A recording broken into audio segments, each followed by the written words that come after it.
நாமத்திலே உங்கள் அனைவருக்கும் வாழ்த்துக்கள். இந்த நாளுக்குண்டான உயிருள்ள வார்த்தை சங்கீதம் 92:15. அவர்கள் முதிர் வயதிலும் கனித்தந்து பூஸ்தியும் பசுமாய் இருப்பார்கள்.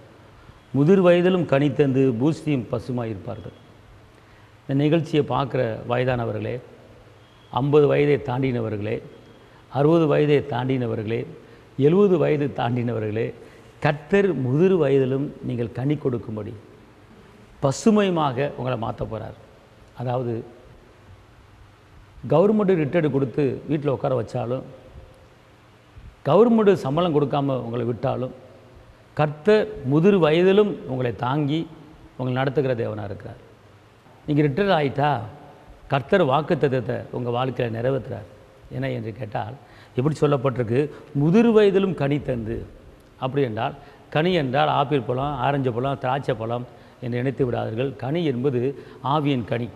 கலாத்தியர் 5ஆம் அதிகாரத்தில் ஆவியின் கனி அன்பு, சந்தோஷம், சமாதானம், நீடிய பொறுமை, விசுவாசம், இப்படிப்பட்ட கனிகள் தான் ஆவியின் 9 கனிகள். ஆனால் இந்த முதிர் வயதில் நீங்கள் கனிகளை கொடுக்கும்படி, அன்புங்கிற கனிகளை நீங்கள் கொடுக்கும்படி, சந்தோஷம் என்கிற கனிகளை கொடுக்கும்படி, சமாதானம் என்கிற கனிகளை கொடுக்கும்படி, விசுவாசம் என்ற கனிகளை கொடுக்கும்படி கர்த்தர் உங்கள் மூலமாக உங்ககிட்ட இருக்கிற கனிகளை அனைவர் பறித்து செல்லும்படியான ஒரு ஒரு ஒரு மரத்திலிருந்து புடுங்க புடுங்க புடுங்க அது அப்படியே பழுத்துக்கிட்டு இருக்கிற மாதிரி உங்ககிட்ட இருந்த அன்பை புடுங்க வந்து கொண்டு இருக்கிறது, சமாதானத்தை புடுங்க வந்து கொண்டு இருக்கிறது. அவ்வளோ பெரிய கனிகள் உங்களிடத்திலிருந்து கர்த்தர் உற்பத்தி பண்ணி கொண்டு இருக்கிறார். மாத்திரமல்ல, உற்சாகமாக வைக்க போகிறார், தைரியமாக வைக்க போகிறார், பலனை வைக்க போகிறார். அதனால் எனக்கு வயசாகிடுச்சே, இனிமேல் நிலத்தை கண்டேன், எல்லாம் ஒதுக்கிட்டாங்களே, தள்ளிட்டாங்களே, கவலைப்படாதீங்க. கர்த்தர் சொல்றாரு, உனக்கு முதிர் வயதில் கனி தந்து பூஸ்டியும் பசுமையா. பசுமைனா செழிப்பு. பச்சை பச்சேன்ற ஒரு வயக்காடு இருக்குது பார்த்தீங்களா, பச்சை பச்சேன்னு புல் இருக்குது பாருங்கள், அதே போல் பசுமையான ஒரு புல்லும் போல் பசுமையான உங்கள் வாழ்க்கை மாறப்போகுது. தைரியமாக இருங்க.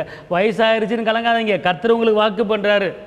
முதிர் வயதில் நீங்கள் கனி கொடுத்து பூஸ்டியும் பசுமையும் இருக்க போகிறீங்க. தைரியமாக இருங்க. கர்த்தர் உங்களை ஆஸ்வதிப்பார். ஆயுஷ் நாட்களை பெருக பண்ணி திரும்ப வாழ வயதை கூட்டி கொடுத்து உங்களை உயர்த்த போகிறாரு. தைரியமாக இருங்க. உங்களுக்கு நான் ஆட்சேபிக்கிறேன். தகப்பன இயேசு மகாராஜா, நன்றி உள்ளத்தோடு துதிக்கிறேன், ஸ்தோத்திரிக்கிறேன். உன்னதரைமை துதிக்கிறேன், உயர்ந்தவரைமை துதிக்கிறேன், அற்புதரைமை துதிக்கிறேன். ஆண்டவர் முதிர் வயதிலும் கனி தந்து பசுமையும் பூஸ்டியுமாய் இருப்பீர்கள் என்று வாக்கு பண்ணின வாக்கு தத்தத்தை வயதான தகப்பன்மார்களுக்கு, தாய்மார்களுக்கு நான் சொந்தமாக்கி ஜெபிக்கிறேன். உங்களுடைய கிருபை கூட இருப்பதாக இயேசுவின் நாமத்தில் பிதாவே, ஆமென்.